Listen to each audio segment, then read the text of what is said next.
Hey crew, I've got the key, which has not been updated like the rest of the Mercedes-AMG lineup, to that 24 Mercedes-AMG CLA35.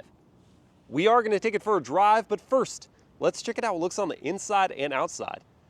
The CLA range has been updated for 24, and on this AMG 35 edition, we've got the Panamericana vertically slotted grille around the TriStar in the center, and above that is an AMG specific badge. Down low is a functional front air dam, but off to the side, these are non-functional corner vents. And around those, there's some blacked out trim with the AMG Night Package. There is a functional air pass-through there. Above, we've got some updated Projector LED headlights with LED DRLs and turn signals. This one is painted in mountain gray metallic, and speaking of gray, bit of a gray day today. Some of that sun now shining through. You can see a little of that metallic flake sparkling out at us. And the color does look good with the AMG Night Package. At the side is an optioned set of 19-inch AMG specific wheels. And if you just focused on the brushed metal, it would look like a traditional 5-spoke, but you look closer and you see the black accents that make it look like an aero-efficient wheel. Within those are upgraded AMG brakes clamping on drilled rotors, and the tires are Bridgestone Potenza Sport Summers, 245 section front and rear. The CLA profile retains that convex roof shape to match the now distinct CLS, and as it's grown over the years, it's looked more attractive and more like an upscale luxury vehicle. Sits nicely on those wheels as well. And here at the back are some restyled LED taillights and turn signals. Above is a body color matched lip spoiler, and down low is a new, much more prominent diffuser in gloss black. I think the 24's CLA changes make it look more handsome, and the 35 AMG specific stuff makes it seem more deserving of that AMG badge. My question for you is whether you agree with me. Does this look like a real AMG? Let me know in the comments, and let's check out the interior. Opening up and looking inside at this optional classic red and black leather interior, and the leather continues here on the door panel, though around it and underneath it, that's hard plastic. There is a standard Burmester sound system, and you get one-touch up-down windows. Stepping in with that highly curved roof and the tight quarters, I have to contort my body quite a bit. Behind my own seat at 6 feet tall, I do get knee room, that's good. This is all hard plastic though, and this mesh map pocket will wear out quickly. I can slide my feet underneath the seats, but the thigh support is lacking, and the headroom is too. My head's pressed firmly, uncomfortably against that roof. I can't make it back to that headrest, so that means large adults are not going to fit in the back of the CLA. The people who do sit back here will get air vents. It's nice, no climate control, and just one USB-C port. The drive shaft hump isn't too large, but I'm not even going to attempt to sit in this middle seat. So I'll pull down the armrest, and we do have cup holders, and these expand really far. I got my large water bottle in there, but the back of the CLA35 is just going to be for smaller individuals. Now let's check out the front. Door close noise. There's a decent thud to it, a little bit of a rattle I think from the frameless windows. There's smart keyless entry for the rear and front doors. These front seats gain heating and a little extra bolstering.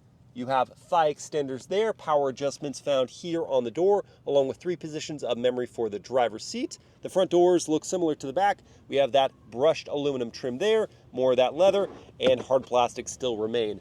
This is the release for the trunk, and it does pop all the way up like that. There is 11.6 cubic feet of space found behind the rear seats, which fold 40-20-40. You can pull on these 2 levers to get them down. Underneath the floor, no spare tire, but you do get an inflation kit and a little bit of storage. There is a handle to close the lid. Comes down nice and easy. A couple other quick mentionables before hopping in. 4 one-touch windows and power adjusting plus power folding door mirrors. There's also a very large sunroof. They call it panoramic. I'm going to call it just large. Hopping in now and closing that door. Well, that was loud, and with some rattles again.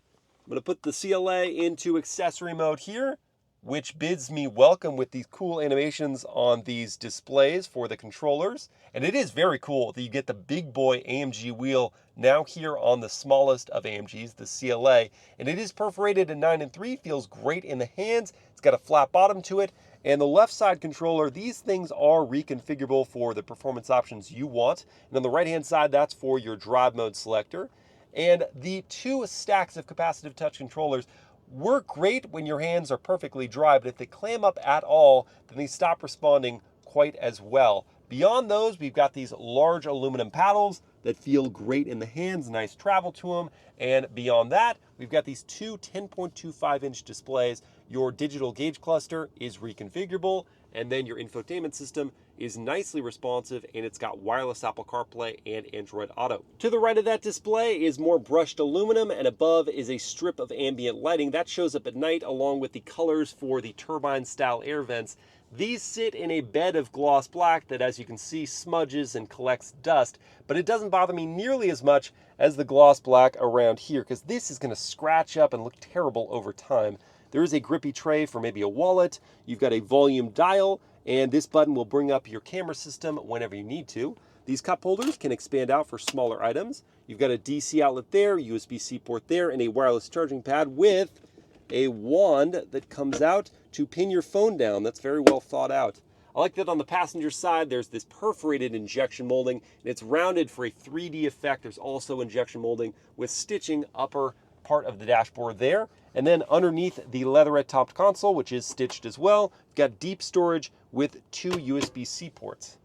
Visibility looks good at the A-pillar, B-pillar with where the headrest matches up, bit of a blind spot there, and then at the C-pillar also with those rear headrests is another blind spot. There is standard blind spot monitoring with rear cross traffic though. This cabin's definitely got style, it's got tech, and it's got some good conveniences, but it's also just under 63 grand as tested, and it is going to be tight for some of your rear passengers. Now let's take the CLA35 for a drive.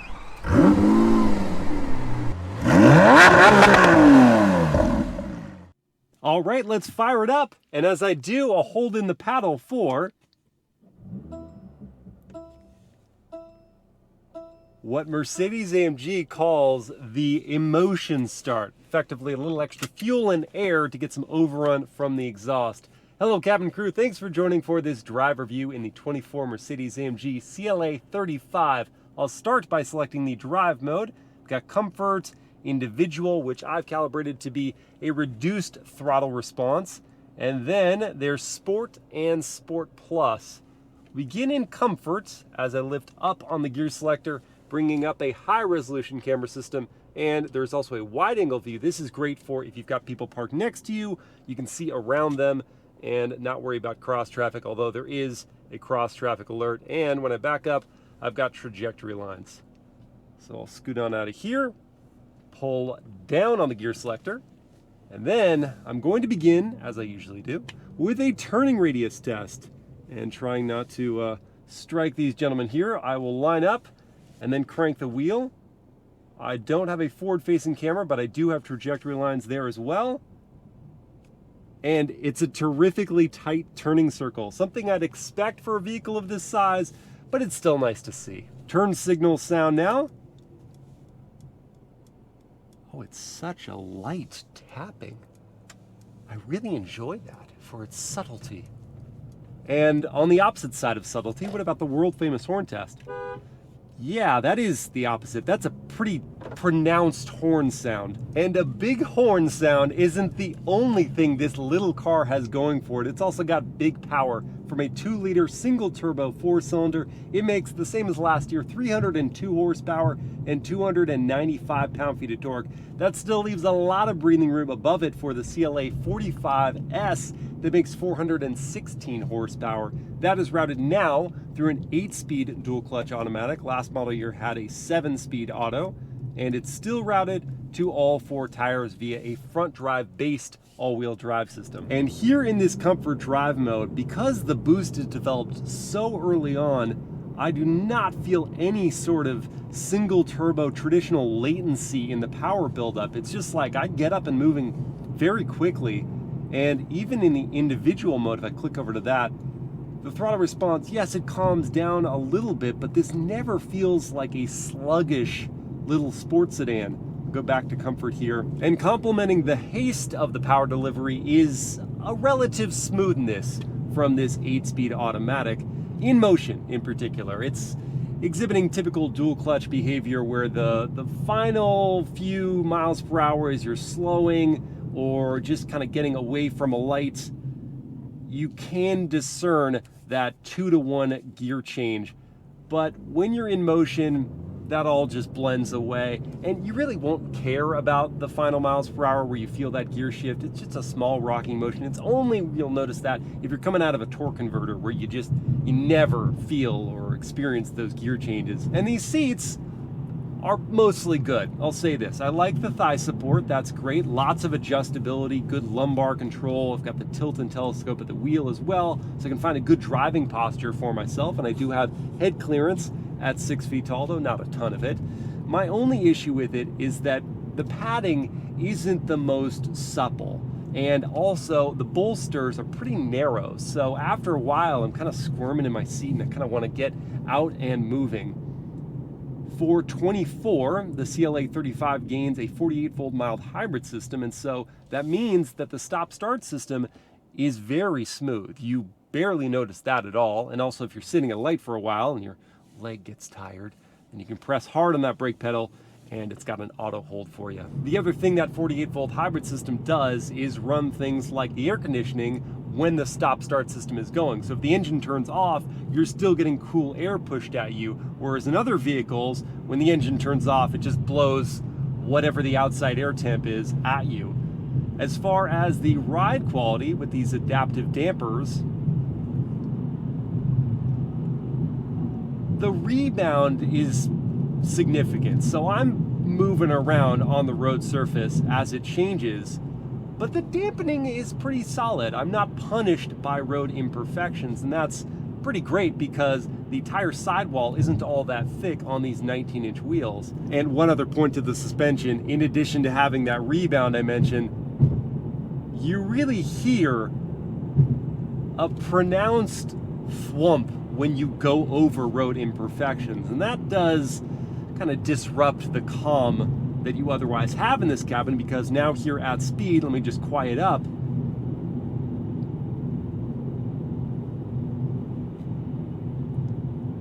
It's otherwise so quiet.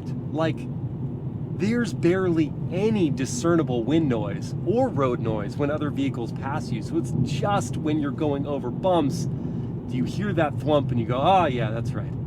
I didn't spend the $100,000 for the S-Class. But even without spending S-Class money, the CLA's interior aesthetic and the quality of build feel as I'm driving down the road isn't just like a gussied up mainstream sedan. This feels like an elevated, more premium product. But I'm ready to see where else the $60,000 has gone. So I'll move into the Sport Plus drive mode, bypassing Sport entirely, and put my foot to the floor.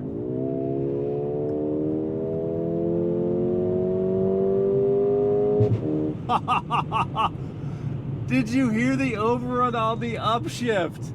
So after just a moment for it to recalibrate, downshift, and then build the boost and go, like there,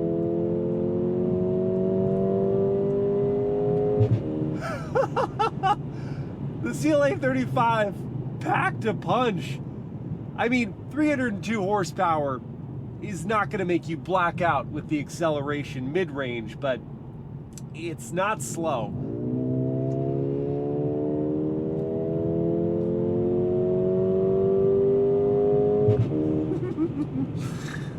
And I just giggle with anticipation for every time I get to that upshift and it just thwumps the overrun from that exhaust system.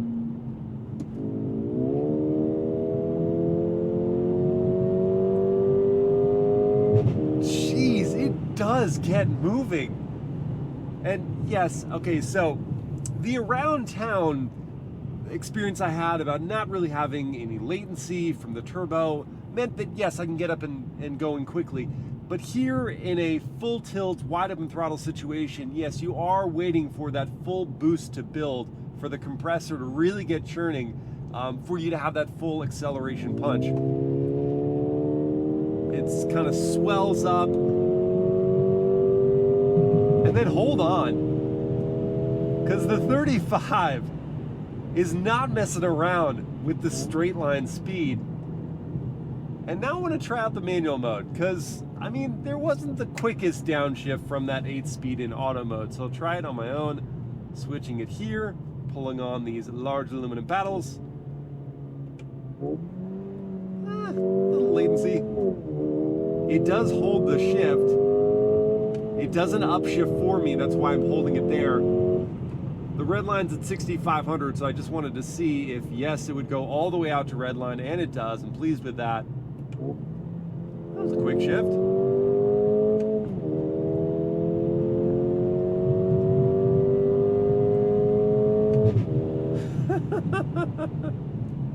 And you'll still get the thumping overrun if you're pulling the paddles yourself.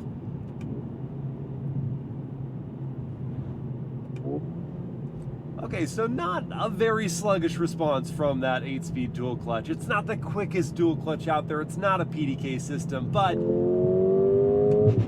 it gives you the manual control you want, and importantly gives you the gear you want quickly enough for you to stay in the meat of the power band. And doesn't upshift for you. That's the true mark of a performance machine. Now let's get some data on the board with a real-world 0 to 60 test. I've got my race box set up to record here, and from the Sport Plus drive mode, I can engage launch control, or what they call race start, by holding in both paddles with my foot firmly on the brake, pinning the throttle, then releasing both paddles and the brake, and rush into 60 in 4.69 seconds. AMG, that's quick. But does the CLA35 have what it takes to keep the smile on your face in the corners? I like that rhyme, that was good. Well, for one thing, the brakes don't have the most immediate bite. You've got to get pretty deep into the pedal before the strength of slowing comes on. And that saps a little bit of confidence from you, but the rest of the dynamics are pretty solid, good enough to crack my voice. It drives like a front-wheel drive vehicle, but with the benefit of a limited slip differential and the rear tires helping to cut down on typical front drive understeer. So it doesn't shove the nose quite as hard out of the corner. So whereas a purely front drive car, you'd have to trail brake for rotation, the CLA35, you can certainly do that, but when the rear tires are helping you push the car a bit from the back end and rotate, you don't have to purely rely on those tactics. And the limited slip differential is able to move the power to the tire with grip and help it stay tucked into a curve. Now there are, of course, some hot hatchbacks that are front drive with limited slip differentials. I'm thinking Civic Type R. And when very well done, they mitigate a lot of their understeer. The AMG tactic for the CLA35 is working just about as well, though. But if we want to keep the comparison going, but now switch it to a more real competitor, the Integra Type S, this CLA35 weighs about 300 pounds more, and you do feel that weight in the corners. Manages itself appropriately with that adaptive damper suspension. But the other thing the CLA35 doesn't have as well sorted as the Integra Type S would be the steering feel. There's weight in the Sport Plus drive mode, and there's a degree of resistance that tells you most of what's going on, but it's just not as finely tuned. It's just not as tactile as the Integra Type S. Long and the short of it, though, does this drive like a legitimate AMG? 100%. It's a lot of fun.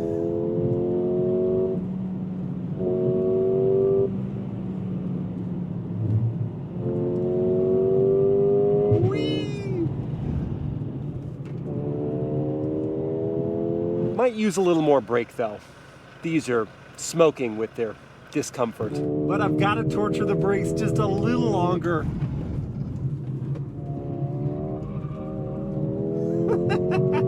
Worth it! Easing it back a bit, let's discuss the top speed and fuel economy.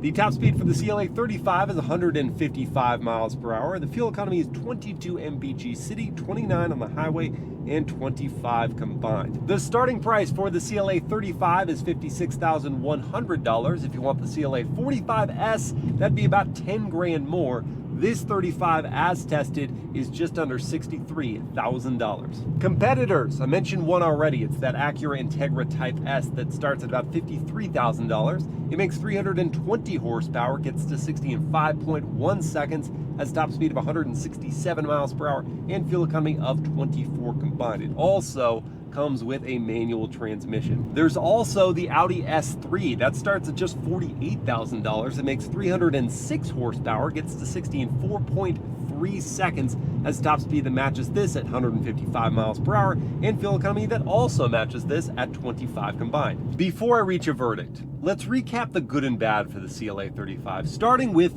the good. This is a very mature looking compact luxury vehicle, and it's stylish too, and that goes for the interior especially. It's a glitzy place to be. You feel special in here. There's great tech, you've got cool controls so you can customize, nice redundancies, and mostly good materials apart from the gloss black right here that's gonna get scratched up. It's also fun to drive. It's quick and it makes great noises. In terms of dislikes, the rear passenger headroom is going to be cramped for anyone over maybe 5'7". The tire noise, particularly over imperfections in the road, is significant with the thuds that make their way into this cabin. And these seats are pretty tight and they get somewhat irksome if you're in the saddle for a long time. Oh, and it is quite expensive. And it's that last point that makes it difficult for me to get super excited about the CLA35, because for being the most expensive relative to the S3 and Integra Type S, it doesn't make the most power, and it isn't the coolest looking to my eyes. I'd give that to the Integra Type S. Seat comfort and ride quality also would be nods toward the Integra Type S, and if you wanted a performance bargain in this segment, that would be the S3. Now, I do think there is a market for this CLA35 if you find yourself really valuing not just a fancy badge, but actually something that looks like it's maybe a cut above relative to those two vehicles I mentioned, then yeah, you go for this car. And as a daily driving experience, it feels very cool inside this cabin, and you've got some great features like this adaptive cruise control and steering assist, which is, yes, optional, but very well pulled off. Which would you guys choose? Would you go for the CLA35? Would you have that Integra Type S from Acura? Or would you choose the Audi S3? Let me know in the comments, and I hope you guys have enjoyed this POV drive review. If you did, please like, comment, and share it. Subscribe to the channel. Hit that bell to get notified, and I will see you again next time.